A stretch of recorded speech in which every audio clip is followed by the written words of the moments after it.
Ravi de vous retrouver pour ce nouveau numéro du Dessous des cartes. On démarre cette émission sur l'île d'Anderson, atoll du Pacifique entre la Nouvelle-Zélande et le Pérou. L'une de ces îles du bout du monde, apparemment si loin de nos continents pollués. Une île inscrite à la fin du XXe siècle au patrimoine mondial de l'UNESCO pour la blancheur immaculée de ses plages, la pureté de son écosystème, avant qu'on la découvre jonchée, souillée par des déchets échoués, la plupart en plastique, après avoir traversé différents espaces maritimes de la planète et avoir été entraînée ici par les courants du Pacifique Sud. Alors, parce que cette île nous raconte les effets dominos de nos pollutions, on a voulu vous proposer un tour du monde de nos déchets, comprendre nos interdépendances en la matière.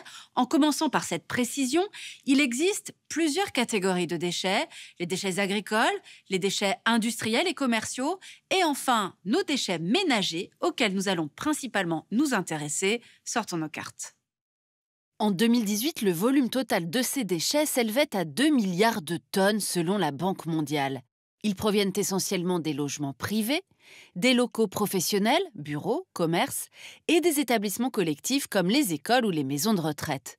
Sur ces 2 milliards de tonnes, 44% étaient constitués de déchets organiques, 17% de papier et carton, 12% de plastique, 5% de verre et 4% de métaux. Et sur ces 2 milliards de tonnes, seulement 16% ont été recyclés. 40% sont partis dans des décharges pour être enfouis ou incinérés et 33% ont été entreposés dans des décharges à ciel ouvert. Cette faiblesse du traitement des déchets a évidemment des conséquences dramatiques pour l'environnement. Pollution des sols et des nappes phréatiques par différentes substances chimiques, émissions de gaz à effet de serre liées à la décomposition ou à la combustion, près de 1,6 milliard de tonnes d'équivalent CO2, soit 5% du total des émissions, un chiffre supérieur à celui du trafic aérien. Alors si l'on regarde maintenant dans le détail quels pays produisent le plus de déchets, on constate qu'actuellement ce sont les pays à revenus élevés qui produisent 30% des déchets municipaux de la planète, alors qu'ils ne représentent que 16% de la population mondiale. En tête de la production de déchets par habitant en 2018, on trouve le Danemark, avec 819 kg de déchets municipaux par personne, talonnés par les États-Unis et le Luxembourg. Comme vous le voyez sur la carte, les pays qui produisent le plus de déchets par habitant se situent majoritairement au nord.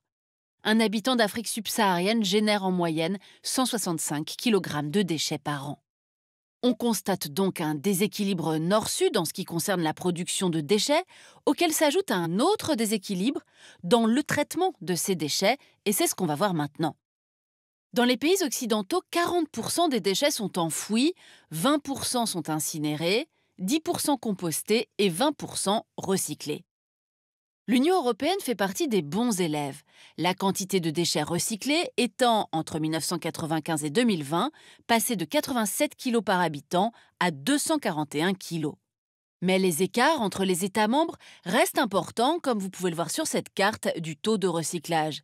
L'Allemagne étant la plus efficace, avec plus de 60% de déchets recyclés, la France à près de 47%, légèrement sous la moyenne européenne.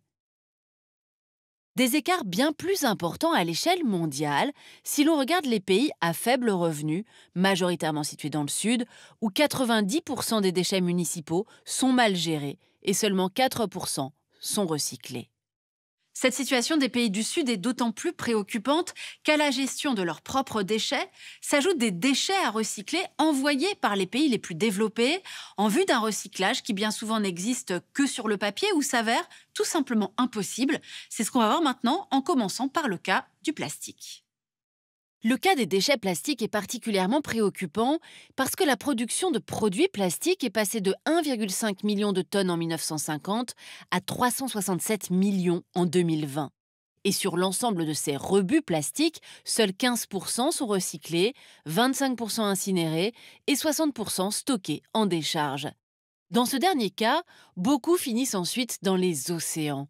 Une situation conduisant à l'apparition de véritables continents de plastique dans certaines régions océaniques qui mettent en danger la faune et la flore. Le pire étant peut-être à venir, car une étude récente montre qu'une fois réduits en microparticules, ces plastiques se déposent au fond des océans où ils arrêtent de se dégrader une fois enfouis dans les sédiments. Au début des années 2000, les déchets issus du plastique ont massivement été exportés par les États-Unis, le Japon et une grande partie des pays européens, pas si bons élèves au final sur le recyclage avéré de leurs déchets, le tout principalement vers la Chine. Sauf qu'à partir des années 2010, la Chine, qui absorbait les 3/4 des déchets de plastique à recycler, s'est rapidement trouvée submergée par les quantités importées et le caractère non recyclable de nombreux plastiques. Pékin a donc décidé, en 2018, de quasiment stopper net ces importations de plastique usagé, poussant les gros exportateurs à trouver de nouveaux débouchés vers des pays moins regardants, notamment la Malaisie ou encore la Turquie. Mais nombreux sont les pays qui pratiquent le recyclage à renforcer leurs normes environnementales, en instaurant notamment le bannissement des plastiques à usage unique et en renvoyant des containers non conformes vers les pays émetteurs. Si la Convention de Bâle visant à interdire l'exportation de déchets dangereux, entrée en vigueur en 2019 après 24 ans de négociations, a inclus une partie des déchets plastiques dans sa liste, un travail considérable reste à faire pour limiter l'usage du plastique et en améliorer le recyclage. Les déchets plastiques ne sont pas les seuls déchets très polluants que nous exportons, et c'est ce qu'on va voir maintenant. Voici les e-déchets, ces composants électriques ou électroniques provenant de nos ordinateurs, téléphones, équipements électroménagers, objets connectés hors d'état de marche et qui font également l'objet d'exportations massives ouvrant à de nombreux trafics. Car ces déchets contiennent des composants enfermant des métaux précieux, comme l'or et l'argent, et d'autres hautement toxiques pour l'environnement, comme le mercure, le plomb et le lithium. Entre 2014 et 2019, leur poids a augmenté de 9,2 millions de tonnes en moyenne par an. Et d'ici 2030, il devrait avoisiner les 75 millions de tonnes par an. En 2019, seuls 17,4% de ces e-déchets ont fait l'objet d'une collecte ou d'un recyclage en règle. Et entre 7 et 20% d'entre eux sont partis vers des pays du Sud, notamment en Afrique, où le recyclage réel est proche de zéro, comme on peut le voir sur la carte.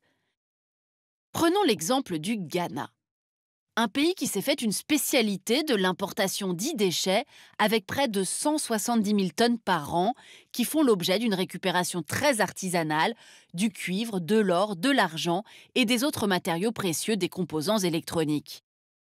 Un tiers de ces déchets étaient acheminés vers la décharge d'Agbogbloshy jusqu'à sa fermeture récente, où leur traitement entraînait de nombreux cancers, malformations congénitales et altérations du développement de l'enfant chez les 80 000 personnes qui résidaient à proximité.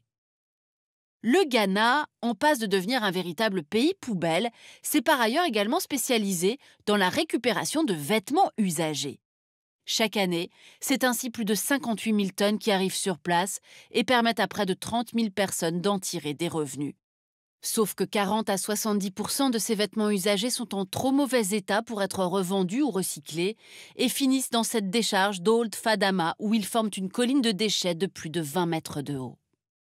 Les conséquences environnementales sont évidemment terribles, fumée de combustion des incinérations sauvages, ruissellement des eaux et rejet de toxines à la mer qui empoisonnent les poissons et les populations qui s'en nourrissent. Voilà, pollution, taux de recyclage insuffisant, exportation des déchets du nord vers le sud, vous l'avez vu, le tableau est bien noir. Pourtant, il existe quand même des solutions pour tenter d'enrayer cette spirale infernale de surproduction de déchets. La première est tout simplement d'en limiter la production, avec, vous allez le voir, des technologies innovantes pour les recycler, mais aussi avec des mesures contraignantes. Et la Corée du Sud fait dans ce domaine de la gestion des déchets figure de pionnière. Ainsi, à Séoul, les contribuables sont désormais taxés en fonction du volume de déchets qu'ils produisent. Ils doivent les peser lorsqu'ils les déposent dans les poubelles.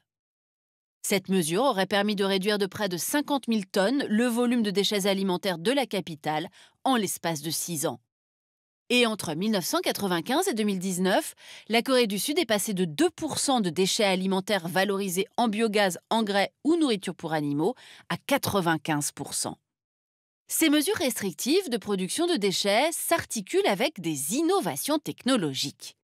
Prenons la direction du Kenya, où le bannissement des plastiques à usage unique s'accompagne d'un pacte national pour soutenir les projets innovants comme celui-ci. L'entrepreneuse Nzambi Maté, qui a réussi à transformer 20 000 tonnes de déchets plastiques en pavés 2 fois plus légers et 5 fois plus résistants que le béton. En Inde également, le plastique recyclé entre désormais dans la composition du revêtement de 30 000 km de route grâce au chimiste Rajagopalan Vasudevan. Et en Australie, c'est à des robots qu'on va peu à peu confier la tâche de récupérer l'or, l'argent et le cuivre contenus dans les téléphones, téléviseurs et autres équipements électroniques pour recycler les e-déchets de manière propre et sans avoir recours à des exportations vers le sud. Voilà pour ce tour du monde de nos déchets et les effets dominos de nos pollutions. Nous avons fini cette émission en étant du côté des solutions. Il en existe une autre à la portée de chacun d'entre nous, réduire nos emballages. Et d'ailleurs, en la matière, la dynamique est en marche avec ce que l'on appelle l'achat en vrac. Cela suppose notamment de s'équiper en sacs en tissu réutilisables et en boîtes hermétiques, en verre de préférence, quand on part faire ses courses, voire essayer d'identifier des épiceries dites de vrac qui ont banni les contenants de leur magasins, un marché en plein essor en France comme en Allemagne. Pour aller plus loin, ce livre tiré d'une exposition organisée par le MUCEM sur les grands enjeux écologiques qui se posent aujourd'hui en Méditerranée. Ainsi s'achève ce nouveau numéro du Dessous des cartes. Rendez-vous bien sûr la semaine prochaine, même endroit, même heure. Et d'ici là, n'oubliez pas notre site internet arte.tv sur lequel vous retrouverez l'ensemble de nos vidéos. À bientôt.